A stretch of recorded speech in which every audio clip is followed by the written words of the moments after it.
Hi, and welcome to the Dynamic Duel podcast, where we discuss all things DC and Marvel related. We review superhero films and debate who would win in Marvel versus DC matchups. I'm Johnny DC. And I'm his twin brother, Marvelous Joe. Before we actually get started into it, Jonathan, real quick, what I've always wanted to do is we've never given a shout out to Kevin MacLeod of Incompetech.com for writing all the fabulous music that he does on his site that we use for our dual episodes, such as this one, Cyborg versus Iron Man, which we're going to get into later. The guy's like a music savant. He is. All of his stuff, if you haven't been to Incompetech.com, definitely check it out. All of his stuff is royalty free. It's great if you run your own podcast. It's just insane the variety he has and that he's able to just compose on his own. Yeah, and it's all free. He gives you a Creative Commons license to use it for free, and we use the song "Take a Chance" for our theme. I don't know if you knew this though, but that song actually has lyrics. Our theme song. I'm so waiting to hear this. Yeah. Do you want to hear the lyrics? Yeah. I wrote them myself. I'll just play the song on my phone real quick. Let me see. Okay. Here they are. It is time for Dynamic Duel. It is time for Dynamic Duel. DC sucks, Dynamic Duel. Marvel rocks, Dynamic Duel. Dynamic Duel. DC sucks. And then it goes into it. That's how I don't know if you knew that. Those are the lyrics. I don't think he had those lyrics in mind when he wrote it. Pretty sure he did. But yeah, shout out to Kevin MacLeod. Thank you for everything that you do. And we will continue to attribute you in all of our episodes. Yeah. So you'll hear more of his music later on in the episode, as this is a dual episode. And so our last episode we mentioned, what are we going to do for this battle? And how do you really follow up like a great A-list match like Wonder Woman and Thor? With Cyborg versus Iron Man. That's how you do it. Yeah, another A-list match. Cyborg hasn't really been A-list until probably the New 52 came out. Yeah. They promoted him from a Teen Titan to a full-fledged member of the Justice League. Yeah, founding member of the Justice League. Which, it's controversial. There's some comic fans who just don't want to see him outside of the Teen Titans. Right. From which he was a part of. Because, that's they grew up with him that way. Uh-huh. And I think it's his rise to sort of A-list status is because of Iron Man. I think so too. Is because of the success of Iron Man and just sort of the direction the world is heading. Tech is this huge thing, and so the Justice League sort of not only do you get like a young relatable Iron Man who brings more diversity to the team. There's just a lot of good reasons why he's on there. It doesn't bother me. I actually really like the fact that he is on the Justice League. I mean, a lot of people. Yeah, I think a lot of people who are stuck on him as a Teen Titan probably. I don't know if I think a majority of them grew up just liking the Teen Titans cartoon. Yeah. But I think he serves a much better role in the Justice League. Yeah. Yeah, I mean, he kind of supplanted Martian Manhunter, but Martian Manhunter, to me, was always too close to Superman anyway. Yeah. So he brings a little bit more variety. I would agree with that. Yeah. So I do like Martian Manhunter, though. Yeah. Cyborg versus Iron Man later on in the match. Before that... Later on in the episode. Yeah, so look forward to that. The way we do our matches is similar to the way the old Spike TV show Deadliest Warrior did them, where we take the statistics from the characters, we go into their background, we simulate 1,000 matches, and whoever wins the majority of those matches wins. Right. So that's what we'll do later on. Before we get into the main event, we're going to go into the news, though. Yeah. So this episode, we're going to be talking about the recent passing of Adam West and the tribute that they paid to him. We're going to talk about the new Black Panther teaser trailer. We're going to talk about Danny Elfman being brought on for the Justice League reshoots.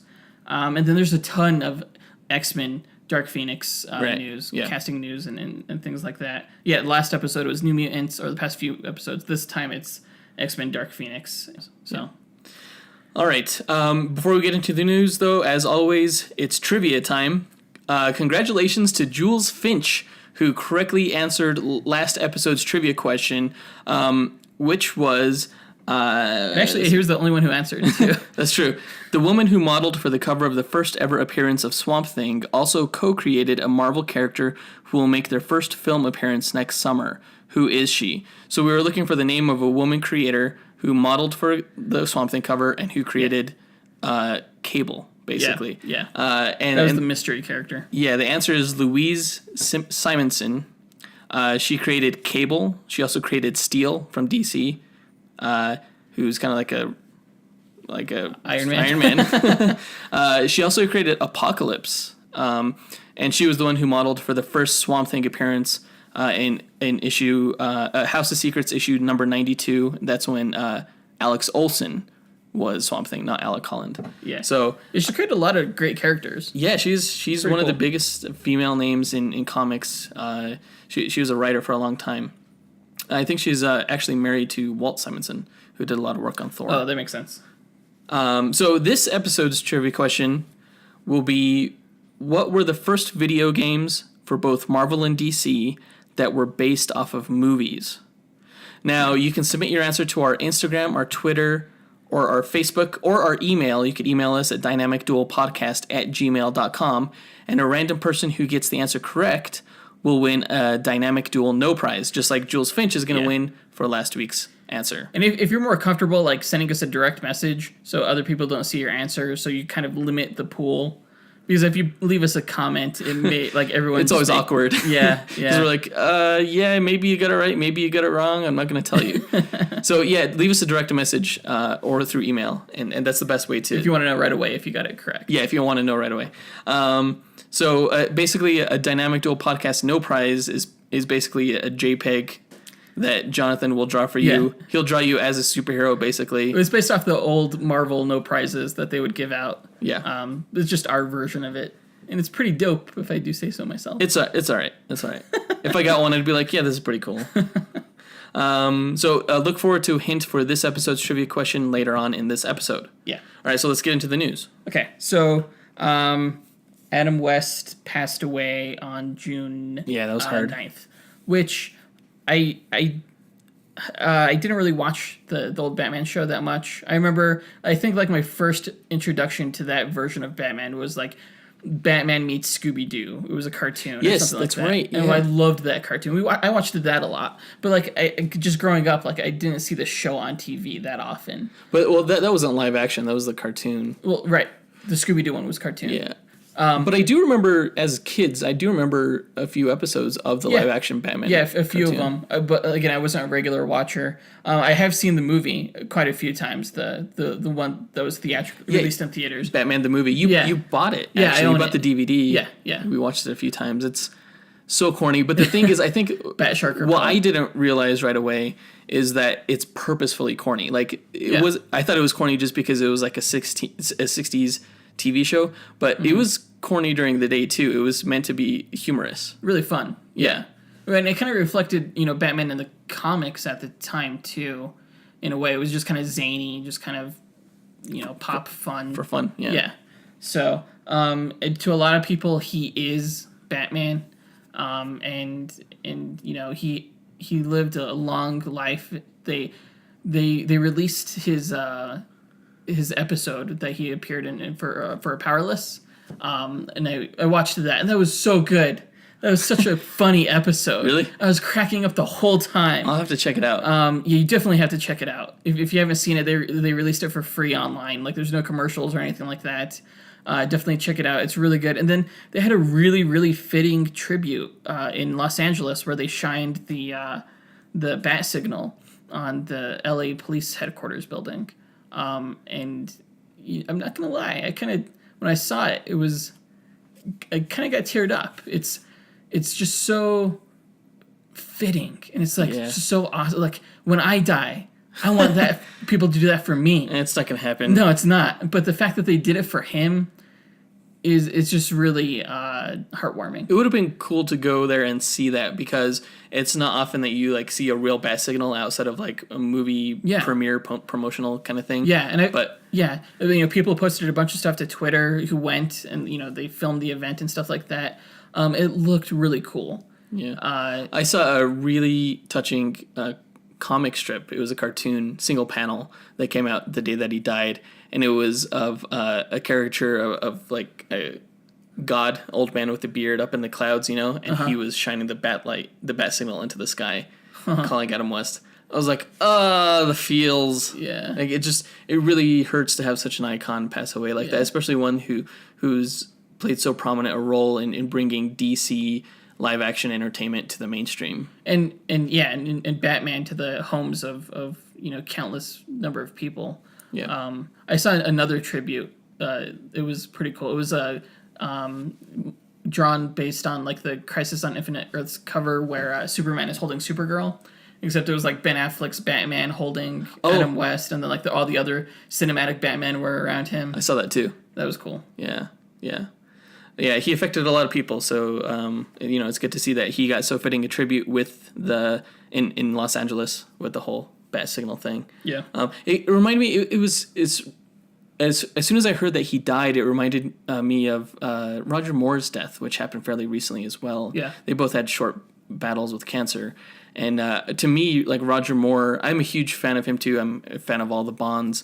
But he was like England's Adam West, kind of. They're both kind of similar good men, and kind of similar in their acting style too. Just kind of like iconic of to their roles. To their roles of their generation, yeah. So I hope this isn't a trend for 2017 like it was last year. Although we're already halfway into 2017, so that's pretty good. Hasn't been too bad. Yeah. So on a lighter note, the Black Panther teaser trailer came out last week. I was camping when it came out. I didn't really get to see it that well until I got back home. But my first impression of it was that it was a good teaser. It wasn't. Yeah. There wasn't much story there, which most teasers really shouldn't have. It was just a bunch of brief snippets. It wasn't as good as the Thor Ragnarok teaser trailer. I agree, and when I saw it, like, I was kind of definitely underwhelmed by it. I think just probably because of how good Thor Ragnarok was. But even with like the poster, it kind of set my expectations. I thought the poster was like sort of announced that the trailer was coming later that day. Yeah, it was cool. Like the style design of it was like pretty chill. But the composition wasn't that great. It's a guy sitting on a chair. Yeah. Yeah. Although I do want that chair because that's a dope chair. But I don't think that this teaser could have been as good as the Thor Ragnarok teaser just because the character is not established yet. Like with the Thor teaser assumes that you've seen one of Thor's previous movies or one of the Avengers movies, so it doesn't have to set up the fact like how big of a deal it is that Hela breaks Mjolnir and things like that. That's true. With this one, they're assuming that you haven't seen, or they're not assuming that you've seen Civil War, right? Black Panther in there, so they're kind of setting everything up. So the trailer starts off with Gollum and Bilbo sitting in the room talking about. That's right. I didn't even realize that. Talking about what Wakanda is. Man, this has a really. So they got to set it up. This has a really good cast. It does. I mean, I thought Doctor Strange had a really good cast. This might just be like as good, if not better. This fantastic. Yeah, right. Marvel gets some great casting. Yeah, I think Martin Freeman makes a fantastic Everett Ross. I've always liked Everett Ross as a character. He's an ambassador. He's a liaison for the U.S. government to T'Challa. Okay. But he's a hilarious character in the comics. Like he cracks me up. He's the comic relief. He actually, the very first Black Panther comics I read, or the first series that I collected, was the series that started in 1998, and that was called The Client.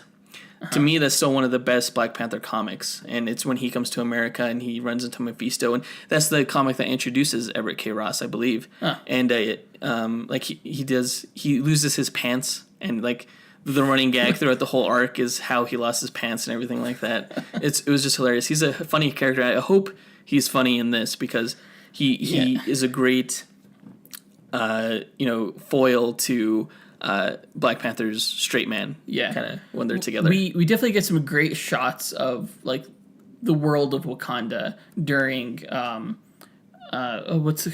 am I blanking on the actor's name? Chadwick Boseman? No, Gollum. Crap. Andy Serkis. During Andy Serkis's kind of like when he's talking about Wakanda, we get some really interesting shots of just like that world. And Yeah, like, it's like a secret hidden world. Yeah, that first pretty- scene of the waterfalls is just gorgeous. It's like wherever that is, I want to go there. Well, I remember like thinking Wakanda was gorgeous at the end of Civil War when we just got like the like a briefest glimpse of it. Jungle. Yeah, the jungle with the like the tiger or the Panther statue. Yeah, that was pretty cool. It looks like this is just like a really really interesting world. Yeah, and the fact that like it's like hidden from the rest of the world is a neat concept, I think. That being said, though, I do think that some of the shots, one of the things that bothered me about the trailer was that his voiceover didn't really always match up with what we were seeing visually. Oh, Claus? Ulysses Claus? Yeah. Ulysses Claus. That's right. That's his name. Yeah. I guess so. I didn't really get that impression. Well, I mean, when he's like in the tree and like he's taking out those guys, which was a cool scene. Yeah, but he's not talking over that part. At the beginning, no, it was cool. What it does, so that whole scene right there, what he's setting up is, in continuity, Claw visited Wakanda for the first time when T'Chaka was king, and he's the one who ends up killing T'Chaka. I don't think that's a spoiler. In the comics. In the comics, yeah. I actually, and we know that that's not the case in the movies. Right. It's not a spoiler because it was in Civil War. T'Chaka died in Civil War. Right. So the scene where he's explaining what Wakanda is, and Martin Freeman is like listening. I don't know if he knows the truth or not. Right. I think he's lying. I think he knows what Wakanda really is. Otherwise, why would he be there? Apparently, this and why would Black Panther be behind the exactly the window? Right. Exactly.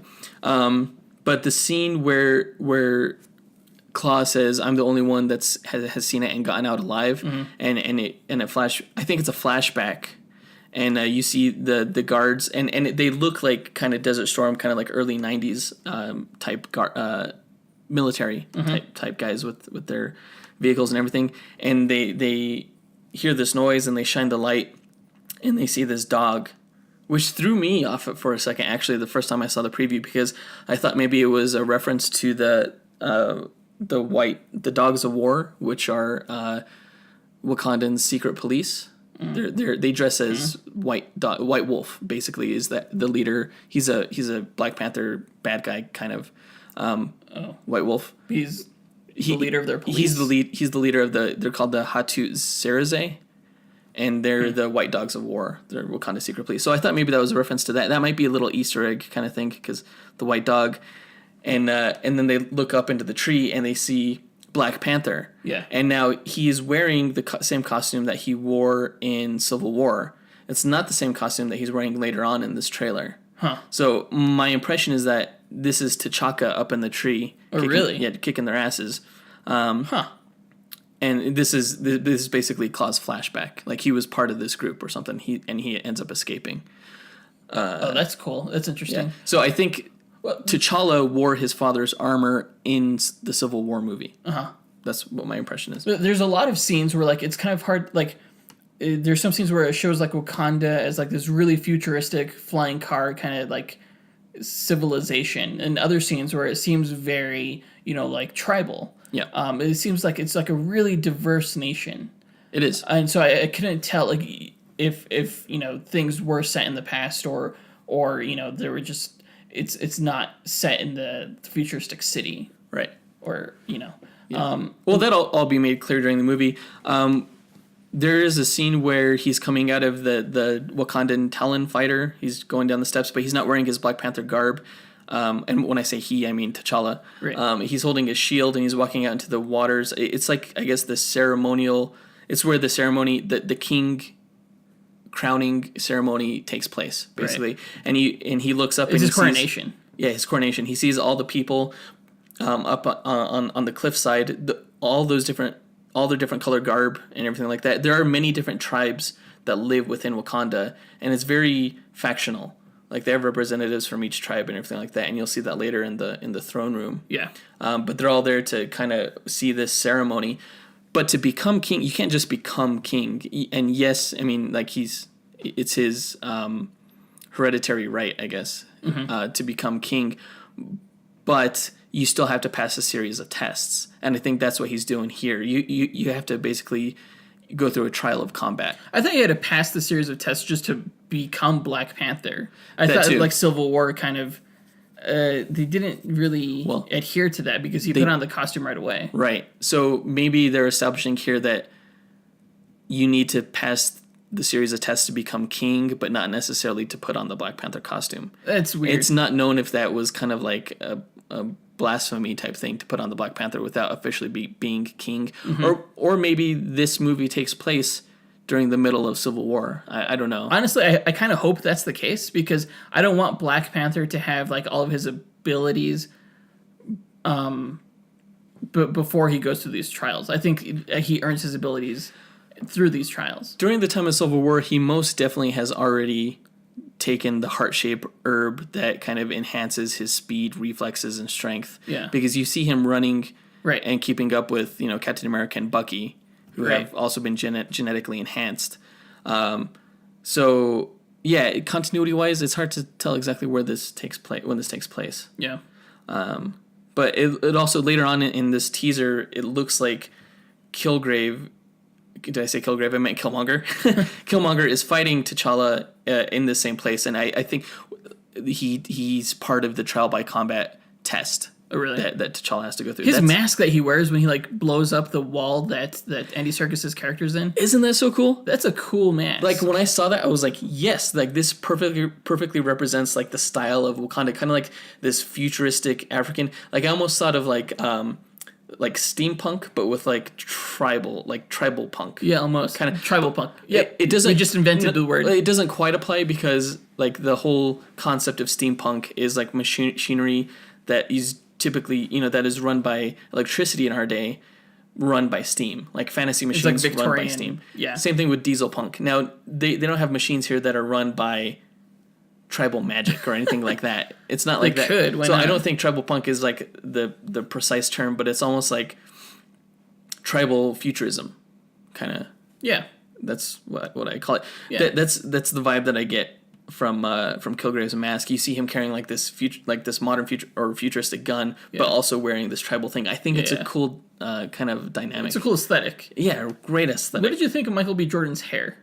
Well, Killmonger in the comics has dreads. Okay. And so I was like, I didn't think that they would give Michael B. Jordan dreads. Yeah.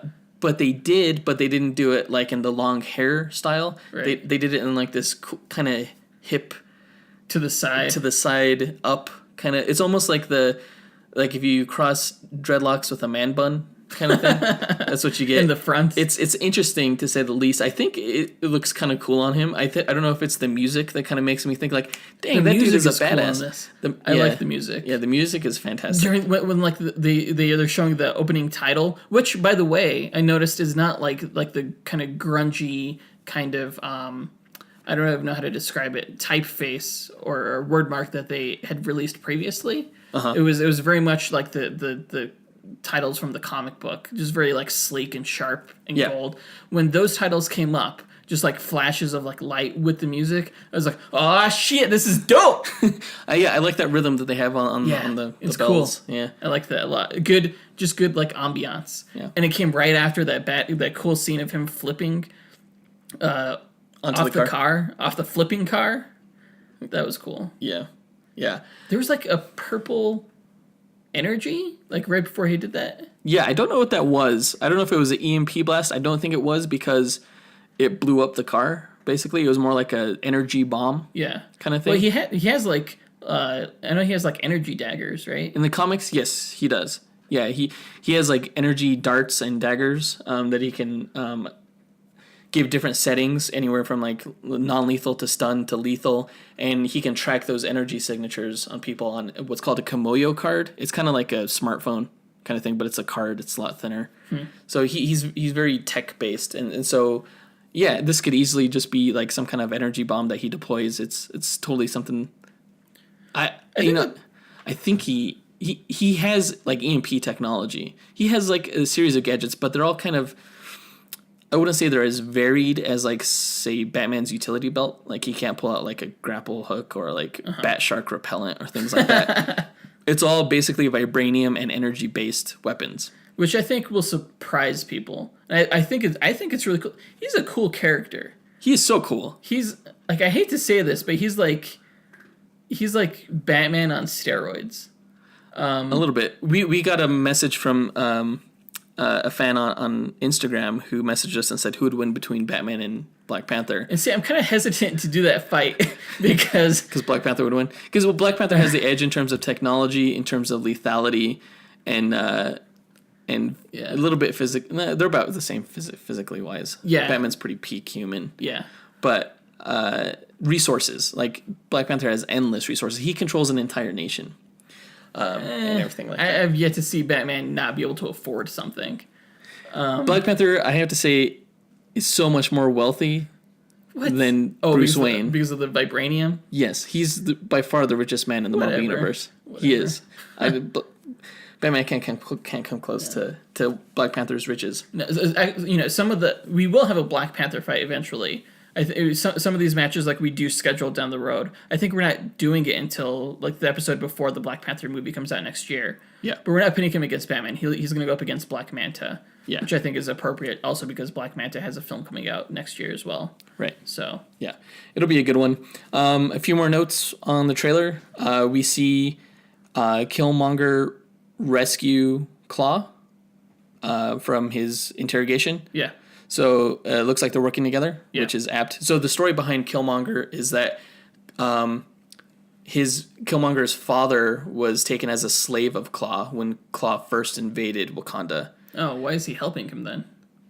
Well, basically the family was exiled for helping Claw. Even though they were slaves, I don't know how to explain it. Okay. But they were basically exiled from Wakanda. And Killmonger grew up in America, and he went to some Ivy League school. I forgot what it was, but he grew really smart. When Black Panther joined the Avengers, Killmonger reached out to him, said, this is my case. We were exiled, but my father was taken as a slave. It's not our fault. So Black Panther sent him back to Wakanda. But the whole time, Killmonger resented T'Challa, the royal family, and he kind of like took over this whole like a town of Wakanda and named it after himself. And he basically synthesized a synthetic version of the heart-shaped herb that gives Black Panther his powers. Yeah. And so he has the same powers basically. He's just super smart. He's a cool character. I've never seen him in the comics. Does he wear a mask like that? Is no. That reminiscent of his costume in the comics? And he won't wear that mask for the majority of the movie. I think that mask was just meant for that particular heist. Yeah. So, yeah. We see the Dora Milaje. We see two of them. We see what's her name from Walking Dead? Lupita Nyong'o. Yeah, no, that's a different actress. Danai Gurira, I think is her name. Gurira. Oh, that's right. I forget her name in Walking Dead. She has the samurai though, the samurai blade, right? Yes. Okay. And she plays Okoye, and actually her and Lupita Nyong'o's character, she plays Nakia. Those two were the Dora Milaje that accompanied him in that story in the arc that I was talking about that introduced Everett K. Ross. Uh-huh. They were the two Dora Milaje. And what ended up happening there is Mephisto put T'Challa under kind of like a spell. And basically the Dora Milaje, they are his guards, but they are also his betrothed. The whole story that goes behind it, the whole story behind it is that each tribal section of Wakanda has a female representative that is basically betrothed to Black Panther. They're all basically his like potential wives. Uh-huh. And whichever one he marries, that's the one that tribe gets the influence. Uh-huh. In the government. In the government, yes, basically. Do you understand that? That's cool. That makes sense. So there are those potential wives. Mephisto, in the arc that I read, put him under a spell. He ended up kissing Nakia by accident. He didn't mean to, because he tries not to show favoritism. Yeah. And that pisses all the other ones off? Yeah, he tries not to show favoritism to avoid like starting a tribal war kind of basically in his kingdom. But he ends up kissing her, and he kind of spurns her. He's like, it was an accident. She becomes obsessed with him and kind of goes crazy, and she becomes a bad guy later on. That's cool. Yeah. That's a spoiler, maybe? I don't know. That's just what happens in the comics. Huh. But Okoye, Michonne's character, Michonne, Denai, right. Michonne, whatever. Yeah. She's a lot more level-headed. She's a lot more. She understands what's going on. Basically, she's not as emotional necessarily. She's not obsessed with T'Challa. She kind of understands what the game is. Mm-hmm. So I think the whole appeal behind Black Panther is that to be a world leader, and I don't care what country you're a part of, you have to make moral concessions because the good is not always black and white. You know? Mm-hmm.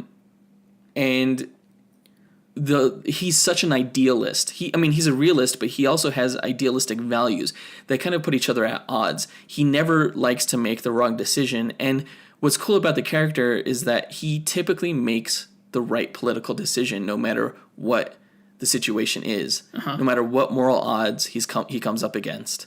And I think that kind of goes in with the line that is said in this trailer where he says, "It is hard for a good man to become king, to be king." Mm-hmm. And I think that references this whole thing that to be a politician, it's being good and bad is always so black and white. Mm-hmm.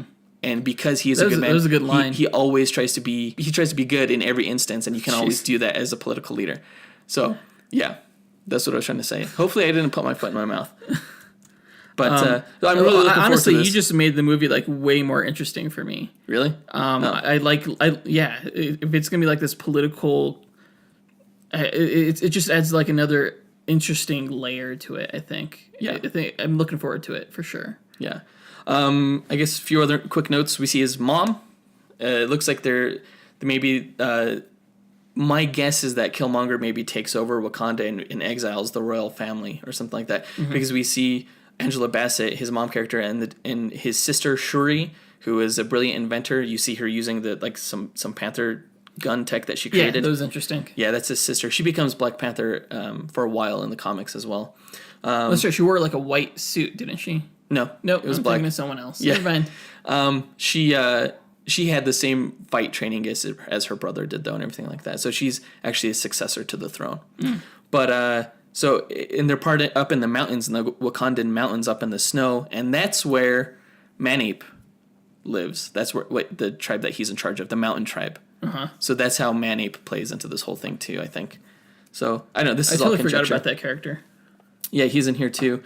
What else do we see? I think that's pretty much it. We see Zuri, played by Forrest Whitaker. Does not look like anything I thought he would look like. Forrest Whitaker is in this movie? Yeah, he's the guy wearing the purple robe. He's if you want to come look at my screen, he has all these dots on his face. And I remember seeing that in the trailer. I didn't recognize that as Forrest Whitaker though. Yeah, he has all these dots on his face, and what they're doing here basically is they're doing the ceremony where they prepare the heart-shaped herb to give to the Black Panther King. So it's to be the Black Panther is not just to be a hero or to be the king. It's also it's their spiritual leader as well. Yeah, it's they have they pray to like the spirit animals, and the Black Panther spirit is the most powerful of them according to their religion. So, so cool, so fascinating. Yeah, the throne room, you see all the different tribes. It looks like all the different tribes wear different colors. Like the Mountain Tribe wears like white furs, like Manape. And then there's the River Tribe, I think they wear like blues and greens, and that's the guy who has the big thing in his like lip. the disc in his lip. The disc in his lip, yeah. So, but it's cool. Like that's another like tribal. He's like he has that thing which is a tribal element, but he also is wearing these sleek modern clothes. So it's like the tribal modernism kind of. Yeah. So cool, so cool. Looking forward to this movie a lot. Yeah. But I think that's all I have to say about it. I think we touched on everything. What was it called? The Dora Milaje? Dora Milaje. Dora Milaje. Yeah, those are his guards. I always thought that was an interesting concept, just because like when you think of like African cats, like the females are the ones who like hunt in packs and stuff like that, and the males just sort of like it's like one male per pride. Yeah, pretty much. One alpha male. It's a good parallel. Yeah, they're kind of like Amazons. They're all badasses. Yeah. It's a cool connection. So you're looking forward to this movie even more? Yeah, for sure, for sure. Yeah, I mean, it'll be cool. I can't wait. Batman's way cooler than Black Panther, but is he though? Yeah. Shut up. All right. On to the next bit of news. Yeah. So this is interesting, and I'm not sure how I feel about it. I'm kind of mixed on it.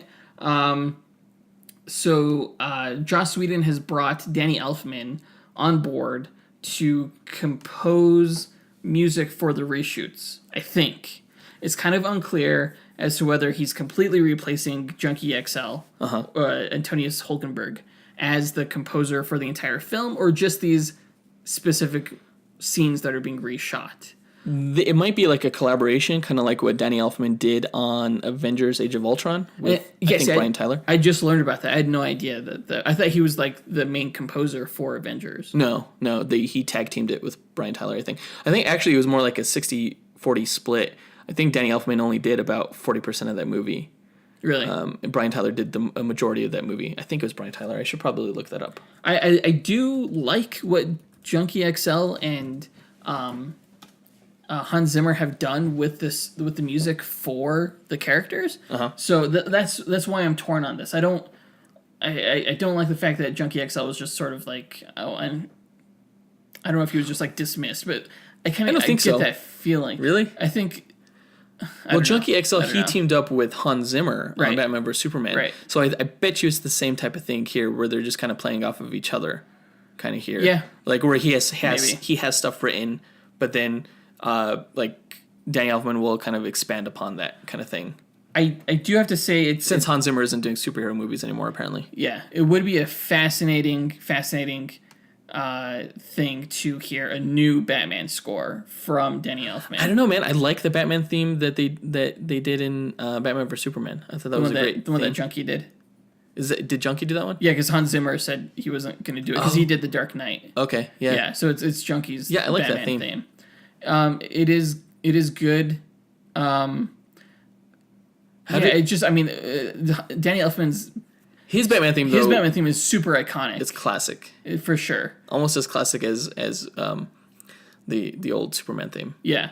So I mean, just that notion just like gives me tingles to hear a new Batman theme from Danny Elfman. I don't know if he would do it.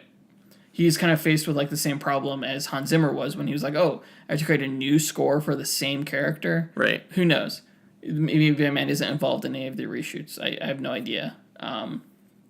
But we'll see. I do like Danny Elfman as a composer. He's a great composer.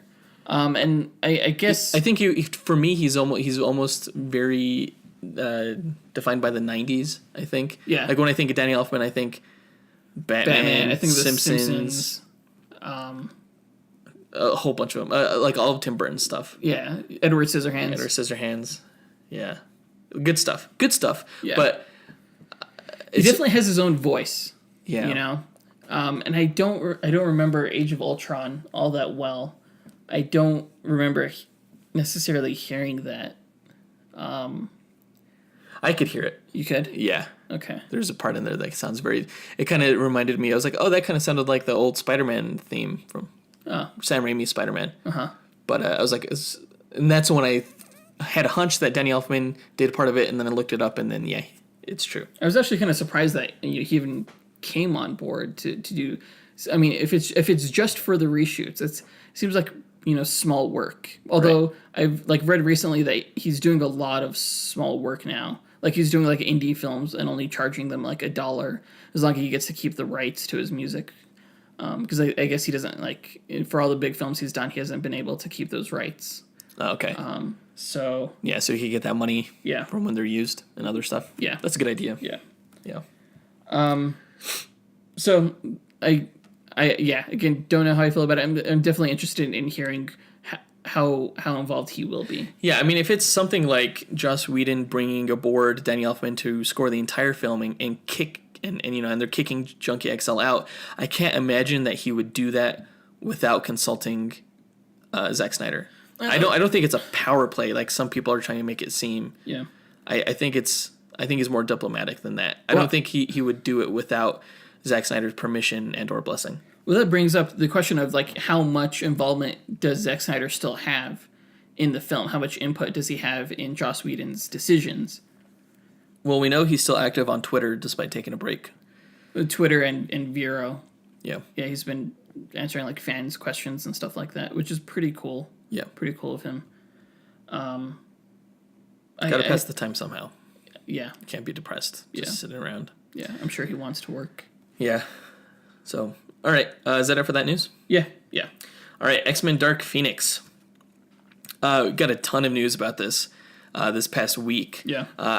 Huge news. I was concerned because it's kind of coming up close to the time where they should be announcing the cast and everything like that. And sure enough, like clockwork, the news started pouring out. Yeah. I think one of the biggest headlines is that Simon Kinberg is returning, or not returning. Well, he's returning to the franchise, but he's directing for the first time here. Yeah, I don't think that was big news. I think a lot of people saw that coming. I guess it's the scariest It's been news. rumored. Like I didn't know. It is scary. Well, it was rumored, but it was also, I don't know, it wasn't confirmed. And now it's been confirmed that he is directing, which has me nervous because this is I feel like this is the X-Men movie that I've been waiting for this entire time. Which 90s is kinda the 90s X-Men, very fantastical feeling because it seems like they're going in space, or at least aliens are coming to Earth. Yeah. You know?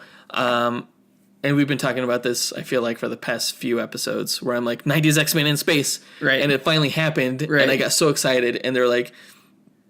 And the guy who's never directed before is directing. Simon Kinberg is directing.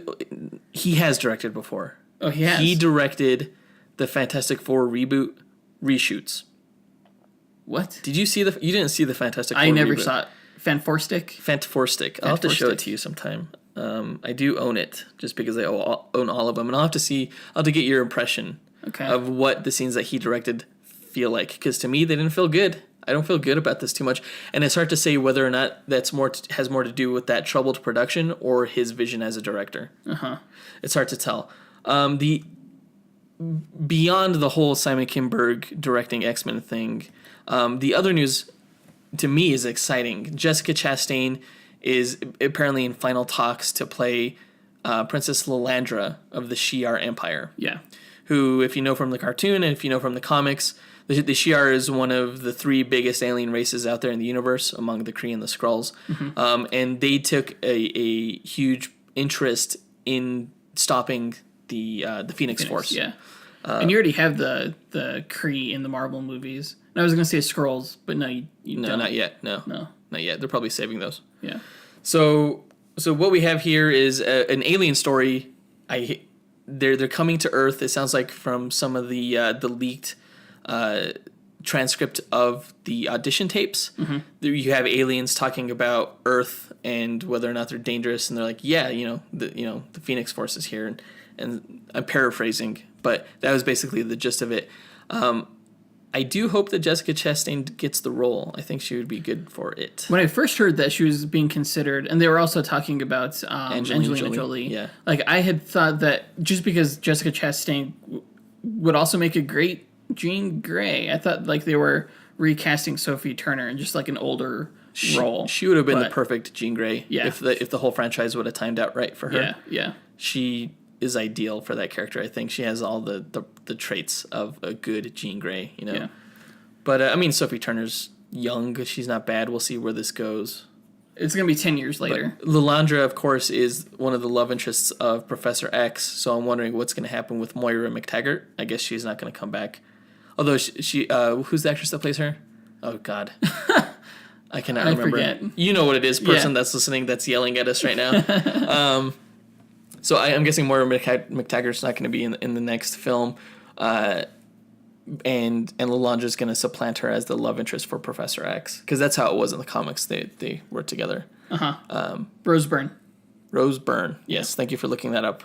She's a great actress. Yeah. By the way, no disrespect. The third part of the news that came out for the X-Men story is that... And to me, this is the biggest surprise. Is that Jennifer Lawrence, James McAvoy, Michael Fassbender, Nicholas Hoult, and all the other... Alexander Shipp, who plays Storm, Sophie Turner, who plays Phoenix, Ty Sheridan, who plays Cyclops, Cody Smith-McPhee, who plays Nightcrawler. Yeah, all those guys are going to be returning. Returning. Yeah, I didn't hear any word about the actor that plays Quicksilver, though. Yeah, me neither. Or Psylocke. I would like to see Olivia Munn come back. As much as I didn't really like her portrayal in X-Men Apocalypse, I think it had more to do with that she wasn't given much to do, as opposed to, anything else. Evan Peters. Bad acting. That's Evan Peters. Quicksilver's name. Yeah. I haven't heard anything about Evan Peters. So all the cast is coming back. You would think he would be coming back because they totally left his relationship with Magneto unresolved. Right. When they should have. They could have resolved it in that movie. Be like, hey, I'm your son, but they stop they being chose. a dick. I'm your son. Yeah. You still have a family. Right. So at the end of X-Men Apocalypse, they're in pretty much kind of their 90s X-Men outfits. I hope that carries forward in this one. I hope they at some point include the 90s X-Men theme song. That would be fantastic. That would be cool. Hope we get the Blackbird jet to get back again and everything like that. It has the potential to be the best X-Men movie, as long as you take out Jennifer Lawrence. No, she's coming back. I was at first when I saw that I was kind of bummed because I kind of was hoping that we were done with Mystique, especially since she was like the leader of the team at the end of Apocalypse. Yeah, and that kind of rubs me the wrong way because she's a bad guy. A bad guy.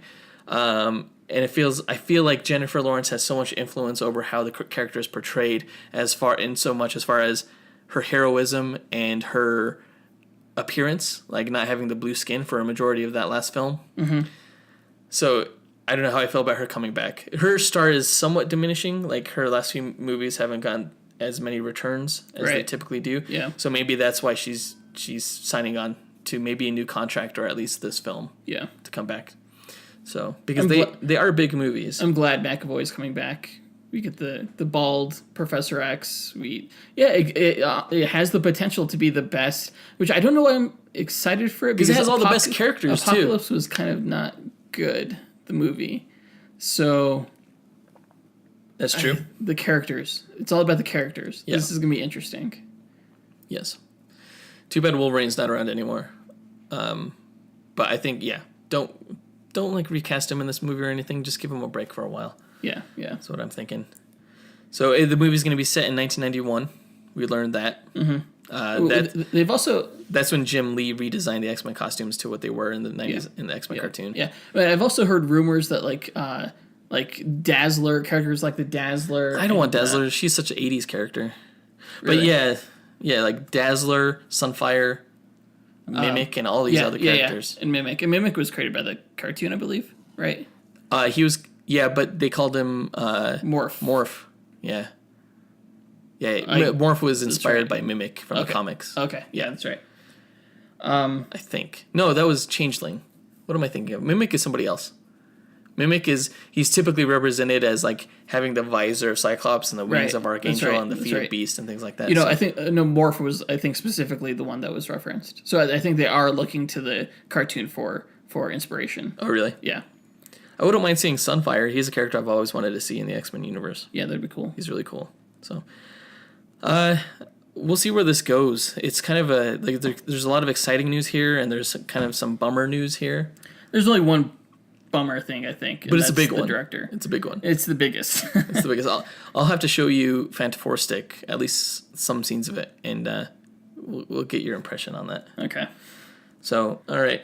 Well, I think that does it for all the news. Let's go ahead and get into the Cyborg versus Iron Man fight and see who would win. Let's do it.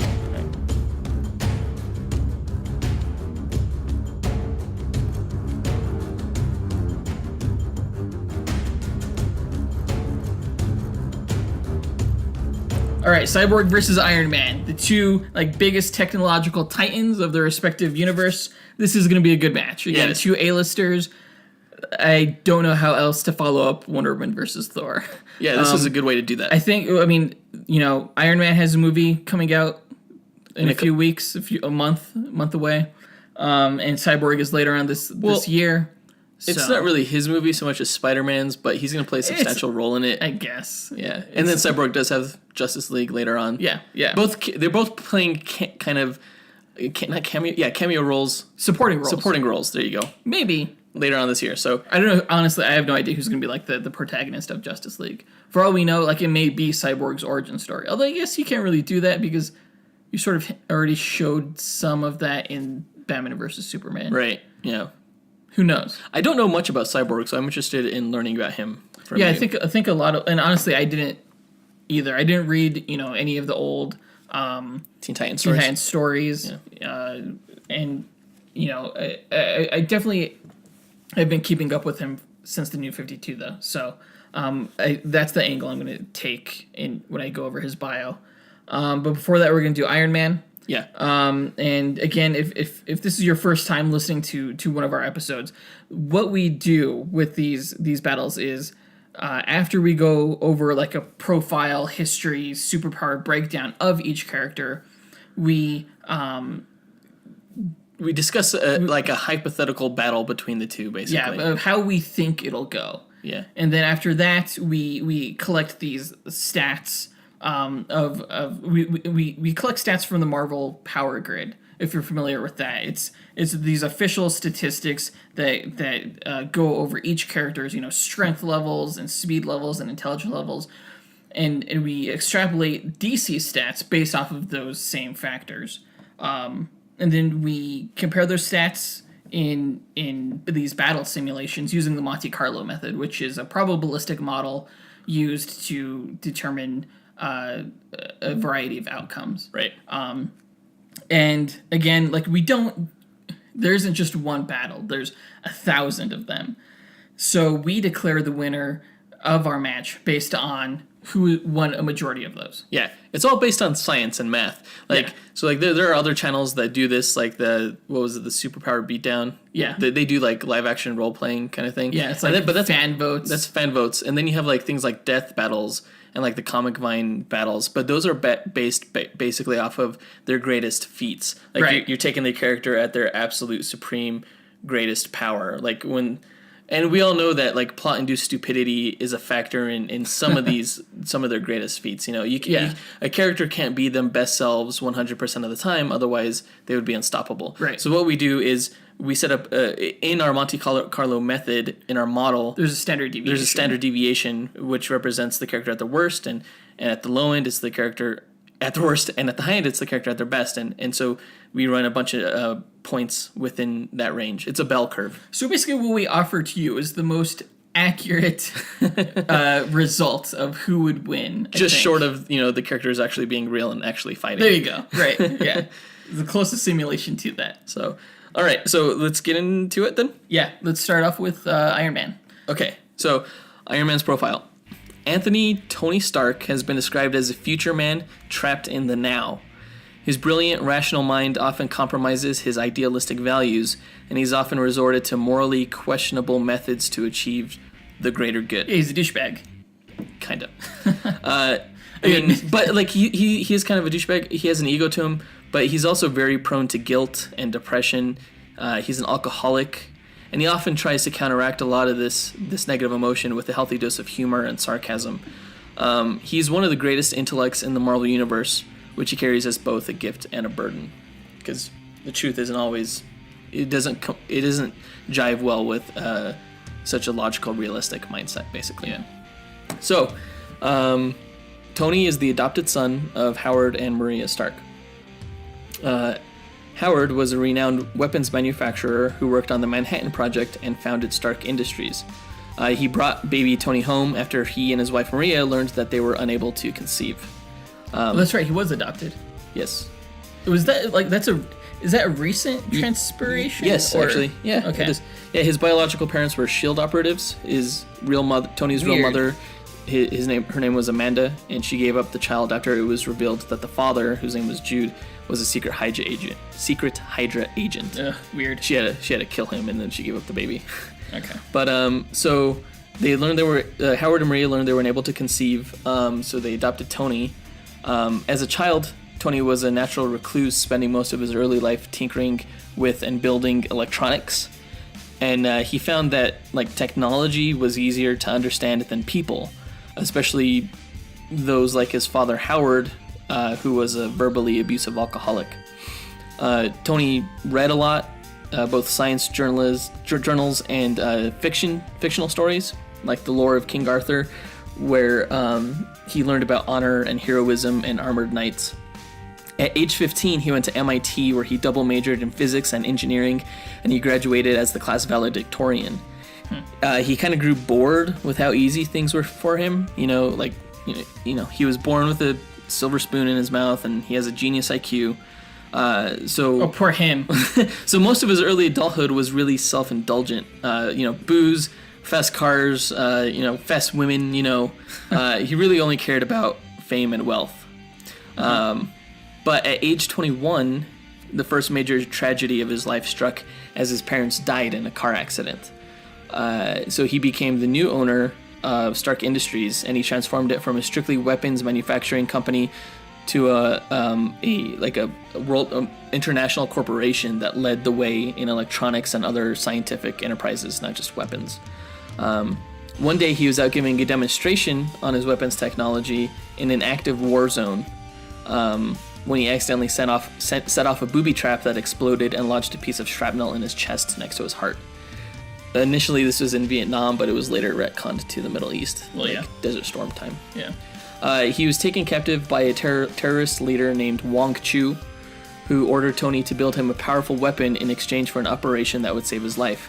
Tony knew he was lying, so instead he designed an electrically powered suit of armor that had a pacemaker-like device that would keep his heart beating. He was assisted in the construction of the suit by another prisoner there named Ho Yinsen, who you might remember from the movie. Yeah, he was in the movie, Yinsen ultimately sacrificed his life to distract Wong Chu long enough for Tony to fully charge the suit.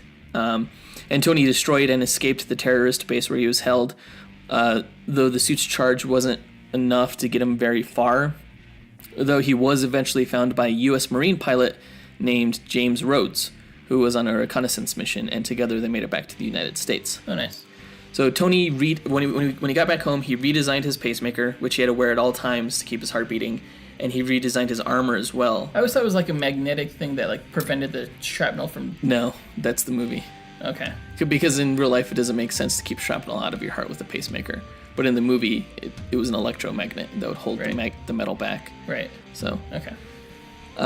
Anyway, so he redesigned the pacemaker, he redesigned his armor, and his company, Stark Industries, they publicly announced the suit's creation as a new weapons project, which drew the attention of all sorts of shady people who thought the suit might be useful to them, like rival businesses, governments, criminals, etc. Shortly after the announcement, he had to don the suit to stop thieves from stealing his secrets, and after throwing himself and stopping a bomb that would have killed hundreds of people, he found his purpose as a superhero and decided to keep the suit for himself out of evil hands. To retain his anonymity, Tony fabricated a story for the press that Iron Man was actually just his hired muscle, a personal bodyguard, and only his closest confidants, such as Happy Hogan, his chauffeur, and Pepper Potts, his personal assistant, knew the truth that he was actually the man in the Iron Man suit. At first, Tony just battled threats to his company, but he later expanded his role as a protector of America and the world.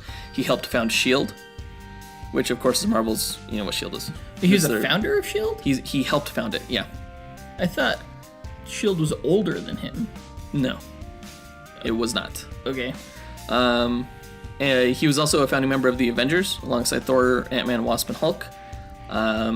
As time went on, Tony continued making improvements to his suit's technology, including its offensive capabilities, going from a bulky transistorized suit. I don't know if you've seen his old armor in the comics. It was really bulky.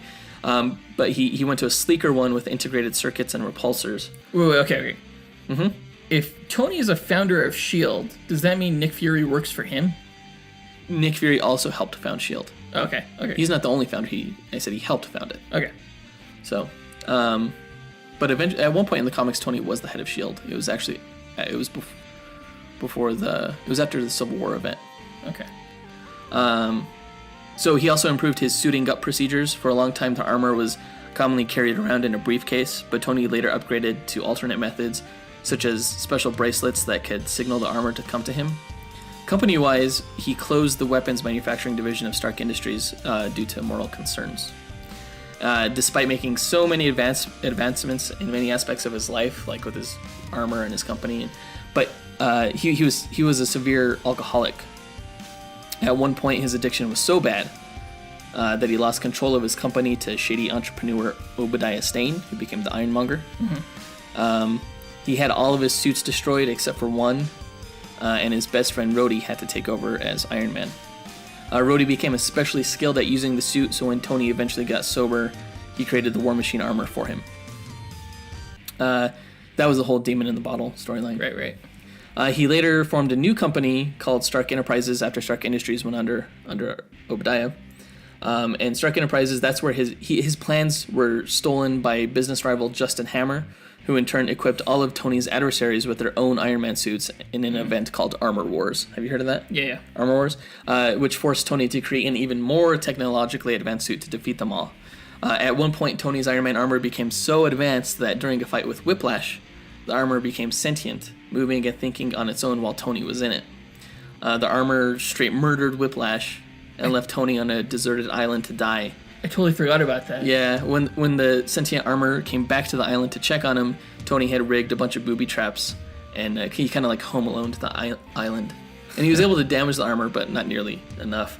The armor was too advanced, and it nearly killed him. So, like, about to die, Tony suffered a massive heart attack, and the armor suddenly had like a change of heart toward his like creator, and he replaced Tony's pacemaker with his own robotic heart. So at this point, Tony had a robot heart,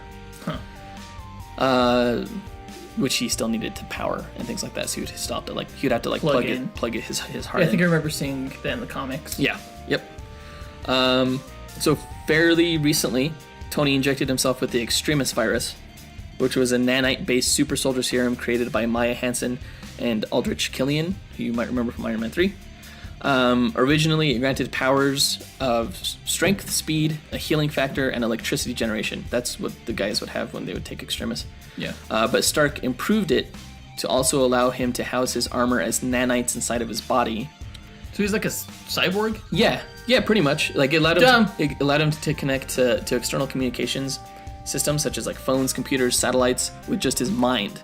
So in a sense, he did turn himself into kind of like a technopathic cyborg, which I thought it was brilliant and a real futuristic way to upgrade him. Honestly, like I've heard before that like smartphones will eventually evolve to more practical devices like glasses, like Google Glass and like watches and stuff, and then eventually implants. So to me, this was very in keeping with the futuristic aspect of the character. Because like it would be easy for him to be like, oh, I can see satellites through my special high-tech glasses.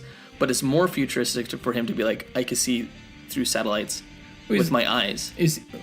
Okay, so these are still kind of themes that I'll touch on in Cyborg as well. But like, is he still human? Yeah. Okay. All right. Well, yeah. During the events of Civil War, Tony revealed his secret identity to the public and led the heroes on the pro-registration side of the battle. Afterward, during the Secret Skull invasion, he lost his Extremis abilities due to an alien virus. Oh. But after Norman Osborn's Dark Reign, he had his brain rebooted to its pre-Extremis state in order to purge all the superhero registration data.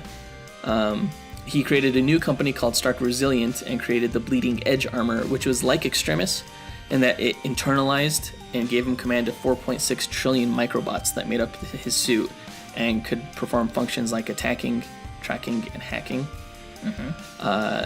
It was powered by the comics version of an arc reactor, which is called a repulsor tech node. So they brought that technology. They took the technology that was in the movie and they later brought it to the comics. Okay. But instead of an arc reactor, it's called RT technology, repulsor tech. Where did they get the arc reactor name in the movie? I don't know. It's a good name though, I think.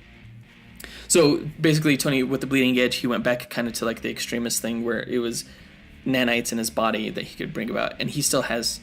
They basically brought back those powers, but it just wasn't the Extremis virus. It was the suit of armor. All of his armors since the Bleeding Edge armor have been powered by repulsor technology, including his latest armor model 51. That's his latest one, which is another nanite-based suit, but one that is stored in his watch instead of his body, and it houses the artificial intelligence called Friday, and that's the one he'll be wearing for this fight, is armor model 51. So as far as his powers go, it's a long list. So his armor capabilities include enhanced strength, in excess of 100 tons he's able to lift, enhanced speed, he could go up to Mach 8, flight, enhanced durability, life support systems, remote communications access, as well as a dozen Swiss Army knives worth of offensive and defensive capabilities. Offensively, he has the Unibeam, which is this powerful focused laser that shoots out of his chest. He has the repulsors, which he can set to different strength levels that shoots out of his hands. He has EMP blasts, which disable electronics. He has a tractor beam. He has smart missiles that lock onto targets. He has plasma cannons, energy blades, which he can kind of pull out from his wrist. I don't think I've ever seen those. Yep. He has sonic waves, like sonic cannons, particle laser beams, grappling cables. Okay, you made your point. System hacking probes, magnetic polarization, temperature control. He has tasers, regular munitions, and things that are called pulse bolts, which are like plasma bolts. Defensively, he has threat analysis and targeting. He can track up to 60 targets at a time. He has self-repair systems. Since the armor is made out of nanites, it can repair itself. Mm-hmm. He has anti-intrusion systems, both physical and digital, so anti-hacking and like shrinking and going into it. He has a 0-point energy shield. It's like a force field. It's like a Green Lantern kind of bubble, right? Yeah. That's bullshit. No. He shouldn't be able to create energy constructs. It's just a shield. It's an energy shield. He's had an energy shield for forever, man. Okay, whatever. He has shockwave and sonic defense. It's like counter vibration. He has invisibility, holographic image inducer. What? Yes. Energy absorption. He can absorb energy and redirect it through his unibeam. He has EMP defense, and it's like Faraday cage type technology.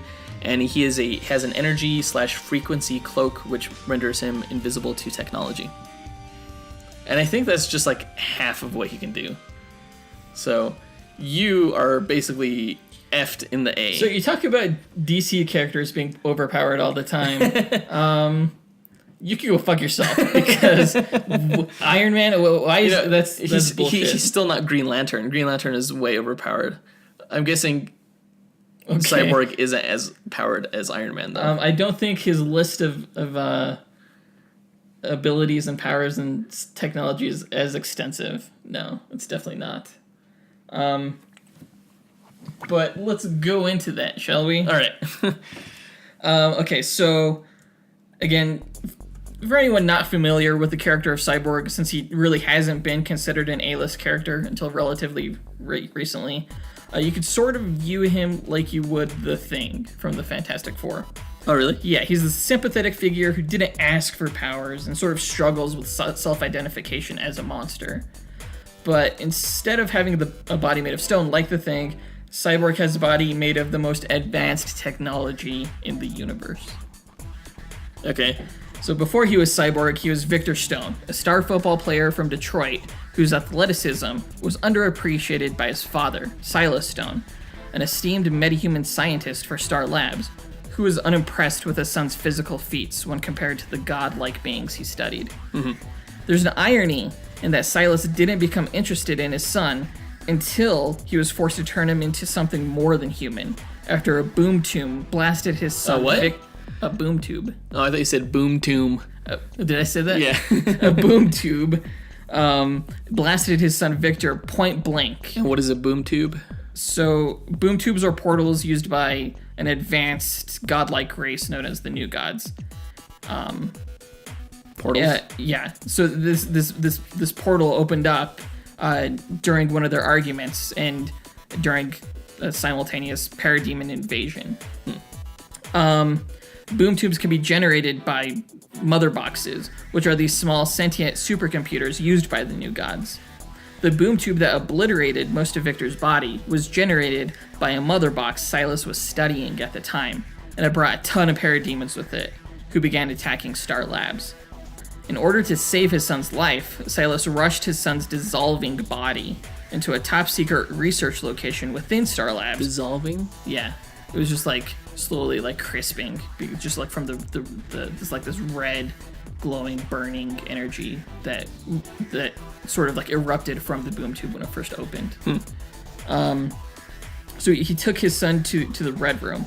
Now, the Red Room contained a collection of the most advanced and dangerous technology, both human and alien, that has ever been created or encountered on Earth. Silas used that technology to repair and recreate his son's body, reconstructing missing and damaged sections with promethium skin grafts, and injecting his bodily systems with nanites that could interact with, assimilate, and reconfigure itself into other technology. Wait, so is it promethium nanites, or is promethium skin grafts? It's promethium skin, but his internal body systems are filled with nanites. Do you know what parts of Cyborg are still human? It's his head or at least like, yeah, it's his head. He's like missing an eyeball and you know, some of his face on the left side, but it's like an arm, a head, his heart, his part of his spine. Tragically, most of Victor's body is machine. It's mostly machine. You know, with his new body that was just created, he was unfamiliar with it, and so his like operating system sort of took over and began assimilating additional systems and tech within the Red Room, including a mother box, which actually proved critical in Earth's war against Darkseid and his parademons, as it not only allowed him to create boom tubes, but to intercept and interpret the invasion plan. So together with Superman, Batman, Wonder Woman, Green Lantern, The Flash, and Aquaman, Cyborg ended Darkseid's invasion and the heroes formed the Justice League. So when Cyborg isn't saving the world, he's getting fitted with upgrades pretty regularly, like sometimes having to make the tough decision whether to have his dad replace one of his last human body parts with a cybernetic one. Ultimately, this sort of led to his undoing in one instance when, in the midst of his upgrades and distractions about whether he was still human or a machine that thinks it is, an unseen artificially intelligent virus began to evolve within his systems. The virus, calling itself Grid, eventually hijacked the cybernetic portions of Victor's body, leaving him helpless with most of his body completely gone. He was able to survive with the help of Batman and Green Lantern, and was brought to his father Silas. But after seeing all the turmoil his son had gone through because of him, Silas was initially reluctant to build his son a new body, believing it may be better just to let him die peacefully without pain. But Victor decided that Cyborg was now who he was and convinced his father to build him an even more advanced body, having said that this time it was his choice. Whereas before he had assimilated tech at random within the Red Room, this time he got to pick and choose the tech he wanted. So you got to choose things like jump jets and an EMP emitter. What are jump jets? They allow him to fly, because before he was only able to teleport with boom tubes, but this allowed him a little bit more maneuverability. Okay. So, you know, having reconciled with his father and with his, you know, sleek new upgraded body, Cyborg was able to more capably battle Grid on the digital plane, sort of like the astral plane. Oh yeah, but that's pretty cool. Yeah. So he was able to battle him and quarantine the virus and take back control of his previously hijacked systems. So now more powerful than ever, he attracted the attention of cybernetic beings from another dimension known as Tech Breakers, who actually killed Cyborg because they feared his systems were too advanced and would draw unwanted attention to his world from the cybernetic parasites known as Tech Sapiens. Wow, Tech Breakers, Tech Sapiens. Yeah. DC is genius. Being what he is, Cyborg's body simply rebooted itself after death, and it became apparent that he may be incapable of death. The tech in his body is constantly, gradually evolving and improving over time, like just naturally, which is, you know, allows him to adapt and develop new features all the time. His body is made from promethium, which is nigh indestructible and it's regenerative. It's like DC's version of adamantium. Did you say it's regenerative? Yeah, it could heal itself. Promethium? Yeah. That sounds like nth metal or something. Promethium isn't like liquid. How does it? No, promethium has actual several forms. So the metal version, it actually starts off as a liquid, which is like really this like radioactive, really unstable like alloy. But when it's depleted of its radiation, it hardens and it becomes like unbreakable in that form. You still didn't explain the self-repair thing. No, but it is also able to like has a memory to it. It's able to repair itself. Okay. Weird. Yeah. So, like not even Superman can break depleted promethium. I thought you said that you've seen promethium break before, like Deathstroke's sword. No, I don't remember. Or something. Deathstroke's. No, there was an instance. It was so dumb. Firestorm, like I think it was the Obsidian Age storyline. Firestorm created like this promethium cage around this like ancient monster thing, and it was able to break through the promethium cage, and Firestorm was like, what? Not even Superman can break this. It was just really bad writing, really stupid. But it makes Cyborg incredibly durable. It's like his body is made of adamantium, like to translate it into Marvel speak. Okay. So I understand that now. It makes Cyborg not just durable, but also super strong. How strong? Not Iron Man strong. You're damn right. How strong is he? He lifts, I think I read 5 tons. That's 5 tons? Yeah. You could have told me 20 and I would have bought it. 5 tons. I didn't know. I was hoping you were gonna ask that question. Yeah. So he's still strong.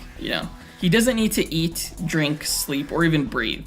And his human brain, combined with his advanced sensors, including his cybernetic eye, which could see like throughout the entire spectrum and everything, it allows him to process information insanely fast.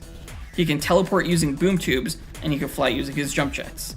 And as I mentioned earlier, he can interface with and assimilate any technology into his body. How does he assimilate it? It depends on what his version he's using, but I've seen it depicted as like these cables like shoot out of his body and just like pull in the technology, and it just like becomes like shifts into his bodily form. It just becomes a part of him. But I've also seen it like in the Justice League War cartoon. I don't know if you've seen that. He just bumps into something and it just like becomes a part of him. It's different. So through contact? Yeah. Or cables? Okay. Yeah. Interesting. So ultimately, I think that's like his biggest advantage against Iron Man, is that he could assimilate tech. He can assimilate anything that Iron Man throws at him. So, or can he? Yeah. He can also configure his body, specifically his arms, into a variety of weapons. His signature one being a white noise disruptor, which is also known as a sonic cannon. He fires like really powerful vibrational frequencies. It's like a force. But he could also fire energy or explosive projectiles. Alrighty, is that everything? Because that's like nothing. That's like what? I'm not impressed. Yeah, that's everything. That's that's this whole thing. All right. Well, good luck in the match, sir. I don't have much hope for you, is all I'm saying. So the way we imagine these fights, or this speculation battle, basically, the speculative battle, is that they start off 50 yards apart from each other. They know that each other are a threat, but they don't know anything else about each other, really. Right. The battle takes place in a no environment zone, basically, right, because we don't account for environment when we take the stats. It's too much of a variable, because one character could win in one environment as opposed to another. Right. So just imagine this environmentless place that has a floor and a sky, basically, is it. They start off 50 yards apart. How does the battle start, do you think? All right, given the nature of the characters and, they're clearly visibly tech characters. I think they start off just by, scanning and trying to hack each other. Yeah, I think that makes sense. They both have, like, scanning abilities and threat analysis. Right. So I think, Iron Man will probably send out some of his nanite probes to go out and kind of... Probes? Yes. Yeah, he sent out his nanite probes, okay, and start scanning Cyborg to see like what he's made out of and where his weaknesses are and things like that. Oh, okay. Yeah, guess what? Well, once those probes get close to him, Cyborg's just gonna assimilate them. Boom! First assimilation. No, he can't. Why? Because they're nanites, man. What does that have to do with anything? Okay. Iron Man doesn't know he can do that. I could see him assimilating the probes. But not only does he assimilate these probes, from these probes, he now has all like system information based on Iron Man. So he has way more information about Iron Man's capabilities than Iron Man does of his now.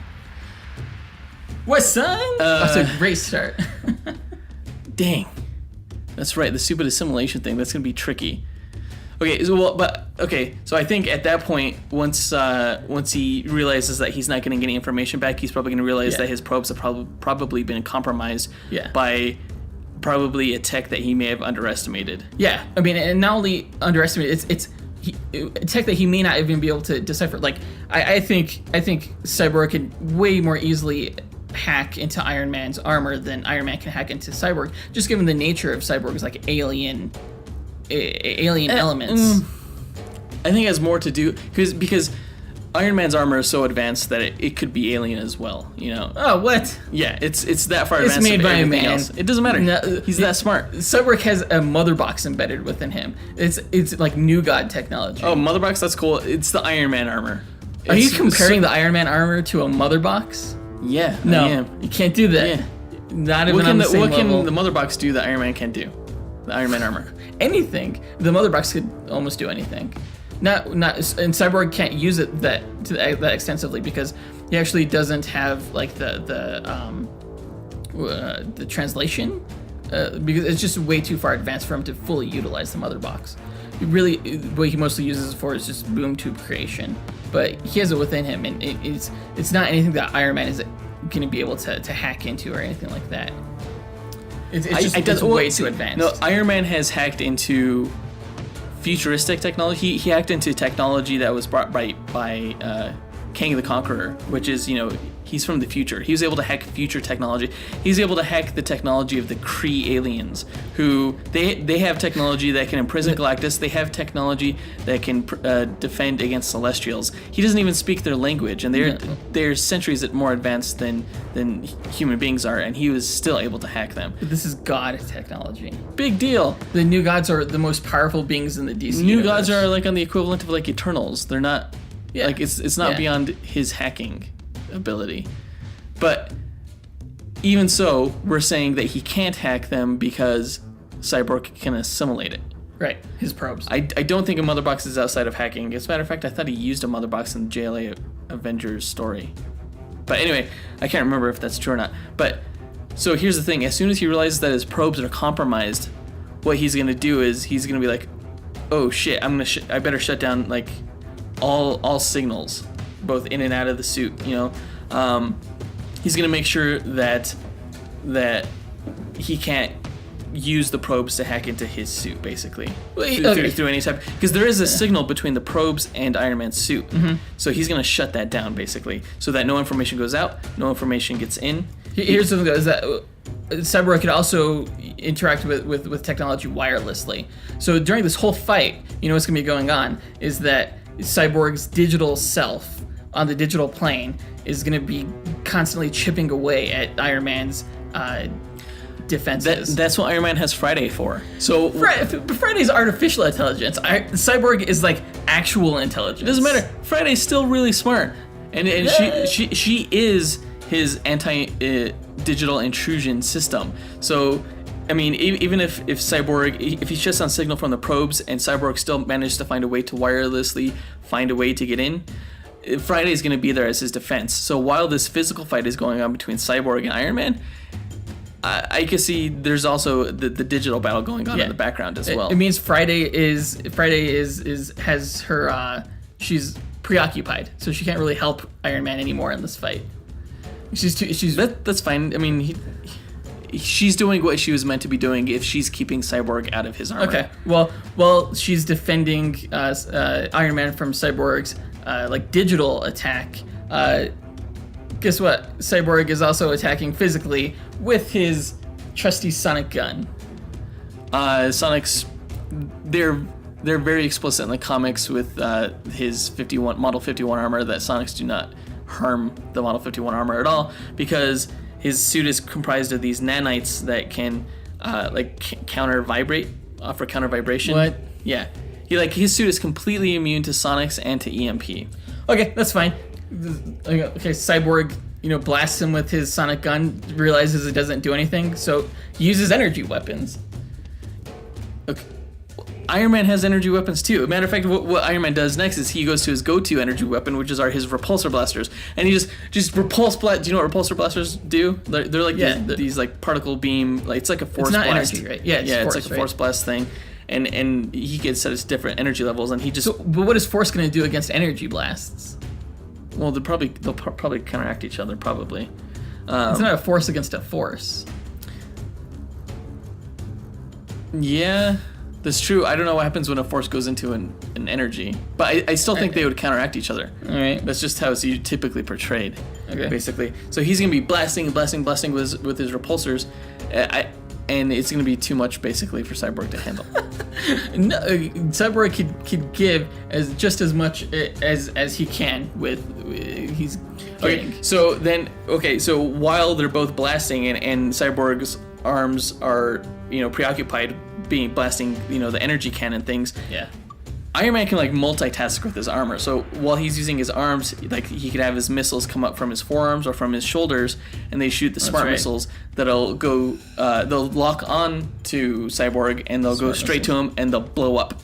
Well, guess what? Once they get close enough, he's just gonna assimilate those smart bombs. He can't. There's smart missiles. He can't assimilate smart missiles. They don't even need to touch him. That's how missiles work. They explode in close proximity to the target, and it sends the shockwave. It'll liquefy Cyborg's brain. What?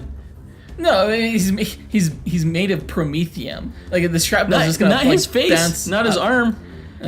That's how missiles work. It's the concussive blast. So the concussive blast is the smart missiles are gonna lock on a Cyborg. They're gonna explode in close proximity. The concussive blast is probably gonna put Cyborg into a coma. It's gonna knock him out. It's gonna rattle his brain. And then he's unconscious. He's made of promethium, so it doesn't hurt him that much. It's gonna if it knocks him out, his body's just gonna reboot his system, and he's constantly adapting. So as he's booting up, he goes into full armor mode, so you can't see any of his exposed body parts anymore. So he can't do that again. Yeah, he's constantly adapting. That's what he does. Okay. That's what he's good at. So how is he gonna adapt to? Is he immune to EMP? He has his own EMP. So he probably is. So he probably does. Okay. So what about plasma cannons? When Iron Man shoots him with plasma cannons when he boots back up.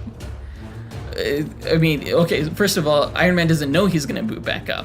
He probably just thinks he just won the match and goes over. No, to he's merciless. As soon as he sees Cyborg down unconscious on the ground from the missile, he's gonna go up and he's gonna start plasma canning the shit out of him. No, he's not. No, he wouldn't do that actually.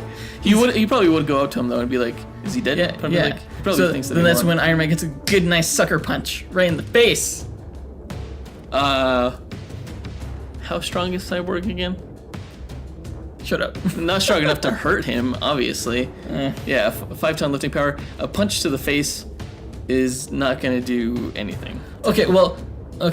So Iron Man is still close enough if he's going to check up on him that, guess what? Once he gets close to Cyborg is just going to start assimilating his armor. Here's the thing.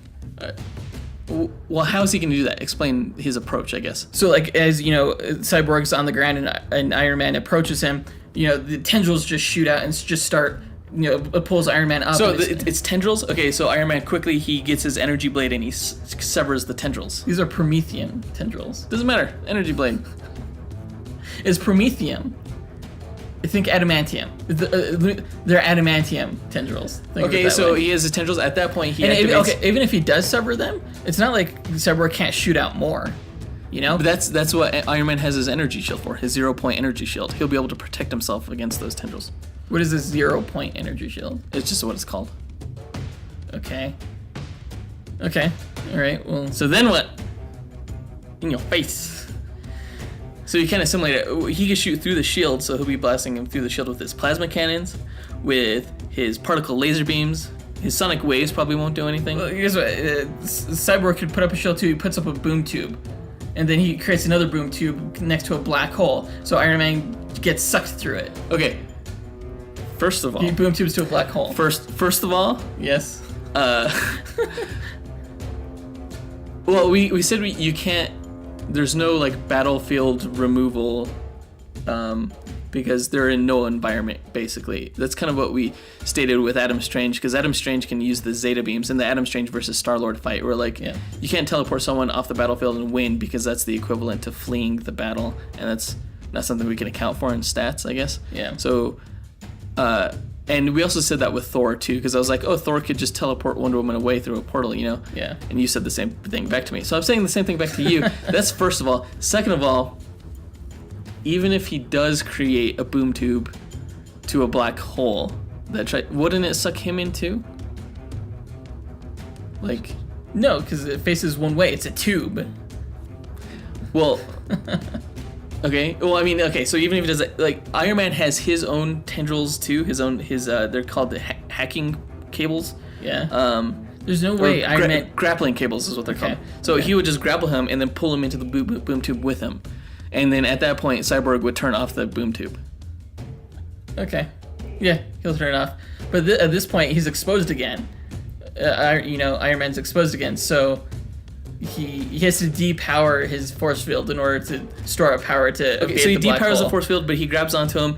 He turns off the boom tube, and he's grappling him, and he has a hold of Cyborg, and he's just like using his superior 100 class ton strength to slam him around. That's when anytime Cyborg's going to be in a bad situation in regards to Iron Man's strength, he's gonna teleport out of that situation. He can't, and even if he gets close enough, he teleports via boom tube. Even if he gets close enough to use his strength again, that's when Cyborg starts assimilating. There's no way Iron Man can get close enough to Cyborg without Cyborg trying to assimilate that armor. He'll get away before any serious damage is done. No, like it'll come down to why can't Iron Man just punch him really hard in the head? Like, what's he gonna do about it? Because he has the armor fully on there. He's gonna rip out. He's gonna assimilate. He has the information on Iron Man's systems, so he knows that the arc reactor it's what powers his suit, right? Right. So it's an arc reactor, right? That's from the movie. What is it really called in the comics? A repulsor tech node. Repulsor tech node. Yes. I'm gonna call it an arc reactor. So he pulls out the arc reactor and he starts assimilating it into his own body. And guess what? Well, no, Iron Man doesn't. As soon as he sees that, it's like being pulled out of his, assimilated out of his body or whatever. He's gonna use his magnetic polarization to pull it back into himself. Well, Cyborg could create electromagnetic fields as well. That's how he fought Dr. Polaris. Dr. Polaris's magnetism power is gonna work against him.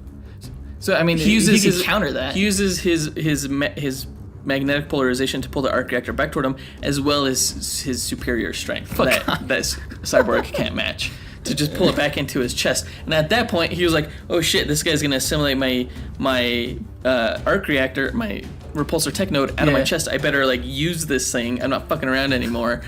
So he does the unibeam and his repulsors at full blast.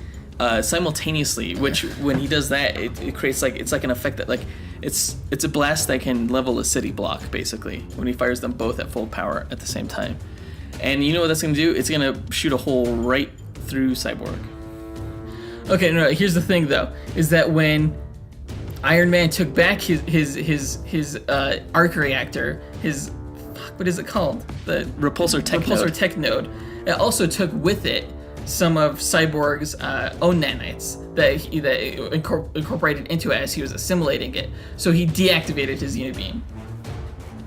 What? That's right. No, you can't deactivate the unibeam. Why? Or he deactivated the unibeam capability of his arc reactor because he has he has all the intel on Iron Man. Iron Man still knows jack shit. Iron Man would just reboot that back up. No.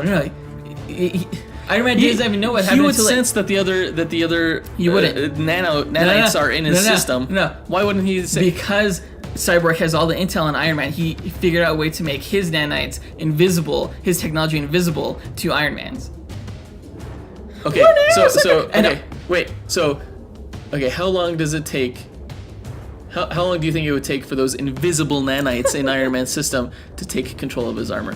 I didn't even imply that. I said it was just shutting down systems. But it's also taking control of his armor. It's just breaking down his armor. How long do you think that would take? Making it invalid. Iron Man's nanites way outnumber Cyborg's. Okay, but that doesn't matter if Cyborgs are not only technologically superior because they're alien, and they're also invisible. So it's like an unseen virus. It's like a cancer to his system. Okay. How long do you think that it would take that cancer to go into effect? Because all I need is a couple of seconds. For what? To do For what? the Unibeam Repulsor Blast thing. No, I've already deactivated it. You haven't deactivated Yes, it. I have deactivated No, because as it. soon as I said, as soon as he pulled his Repulsor Tech Node back into his chest, that's when he does it. As soon as he does Okay, that. so as he's doing it, like it's No. already cancering it. No. And it would take longer than It that. lasts for like 1 second before it just like depletes, and it's like, oh, well, that should have taken like at least 4 seconds. Okay. Even if his Unibeam is only active for 1 second, that's all it needs to blast a hole through Cyborg's body. Through Promethean body, fully armored Promethean body. At least on his not as strong body, yeah, to knock him out. No, okay, We're so Cyborg gets knocked back, but guess what? Iron Man still has this unknown cancer within his system. Cyborg is still attacking the digital version of Friday. They may be invisible, but at some point, Iron Man's going to catch on that some systems aren't working. So he's going to do a diagnostic scan and then purge the nanites that aren't working. I don't know. Yeah, pretty sure. Iron Man. Should we take this to the stat machine? Sure. All right, let's do that. Wait, where's the machine noise? The stat machine is the machine noise. All right. All the servos and stuff. So after running the stats through the simulations, we have come back with our results of the 1,000 matches. And do you want to hear them? No. Do you have any kind of guesses? They were similar on a lot of their stats, I have to say. The one thing that I had the hardest time figuring out was intelligence, because Tony Stark has like an above 200 level IQ. Yeah. Victor Stone was a football player. I mean, I'm not saying football players are dumb, but He was a high school football player too. High school? Oh, Yeah. was he? I thought he was a college football player. No, I mean in some, I think like in the cartoon he was college, but in the comic he was being recruited by colleges. Okay, so he's still fairly young. Yeah, he's a young guy. But after becoming Cyborg, he like just on his own. Well, not that he could be on his own because he's a cyborg, but he got an intelligence IQ level of 170. 170. Okay, yeah, it's still. I mean, what I think Cyborg lacks in IQ, I guess he can make up for in resources, and that he can basically access any information that he wants to at any given time. But so can Iron Man. Yeah. So it was the difference is that Cyborg has this connected to his brain at all times. Iron Man doesn't. You mean the machines? You mean the Iron Man suit connected to his brain? Yeah. No, but he still has unlimited access to resources as well. But not like instantaneously the way that Cyborg does. I think Cyborg could process the information quicker. I think Iron Man can, he has to look up stuff. He has to read about it in order to know the information. Whereas Cyborg can just instantly download it. He just knows it. Yeah. Kind of. So that was kind of a weird thing to try to figure out. On the other hand, Tony Stark has done a lot of stupid shit over the years for being as smart as he is. So it's his ego. I mean, his mind is also his greatest weapon and his greatest weakness, I guess. Yeah. So they were closer on intelligence than I would have initially thought they were. Iron Man's a lot stronger than Cyborg, which is the biggest concerning factor, I think, for me. Yeah. I know Cyborg, and it varies depending on what model he's using, but I know Cyborg did trade off, recently, some of his strength for, just more mobility. Yeah. Yeah, I remember you saying that. All right, so after running 1,000 simulations... Here we go. The winner... Here we go! The official winner... Oh my gosh! ...of the Cyborg versus Iron Man fight is Iron Man. He won 576 matches out of the 1,000 fights. So he won... 576? Yes. These matches are really similar. He won 57.6% of the battles. Didn't Wonder Woman win this 57? She was 58 point something, 58.1 or something. I can't remember. Spoiler alert. Whatever. So yeah, that was that fight. Again, the biggest difference between the two was strength. Other than that, they were mostly similar. There were a few other differences. Fighting skill. Fighting skill is one of them. Because Cyborg has downloaded martial arts. I don't know what to call them. Files Yeah.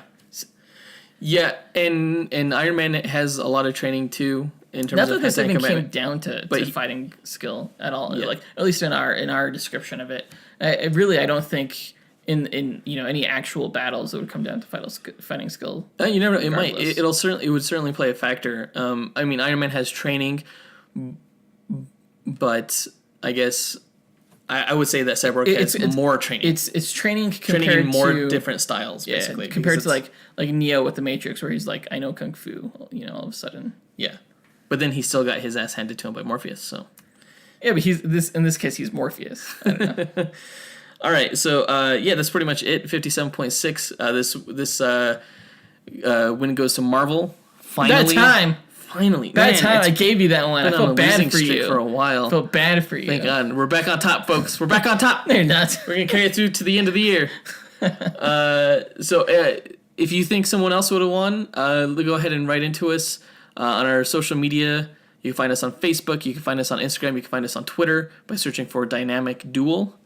You can also write into us via email at dynamicduelpodcast@gmail.com. And, you could tell us we're dumb there or whatever. But I know. We're not. It's science. It's science. I think we all knew Iron Man would win this one, though, right? I mean, that was kind of not Whatever, in doubt. dude. No. I was really confident about this one, I have to say. So I'm glad that we decided to go with You it. didn't seem that confident when we were breaking down how the battle would go. Oh, I was pretty confident. I was just letting you think that. But so that's it for this episode, basically. We have to go over the trivia hint. Yes.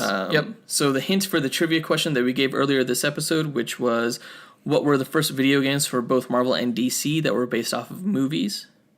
The hint for that question is, both games star characters that have made cameo appearances in films that have come out in the past year. Yeah. So past year meaning all the way back until June 2016. Yeah. Jinx, you owe me a Coke on that one. All right, that does it for this episode. Yeah. In a couple of weeks, we're going to have a special guest come on, and we are going to review the best Spider-Man movie that has come out, I think, in most people's minds. Spider-Man 2. Spider-Man 2. Yeah. And then the episode after that, we're going to be reviewing Spider-Man Homecoming.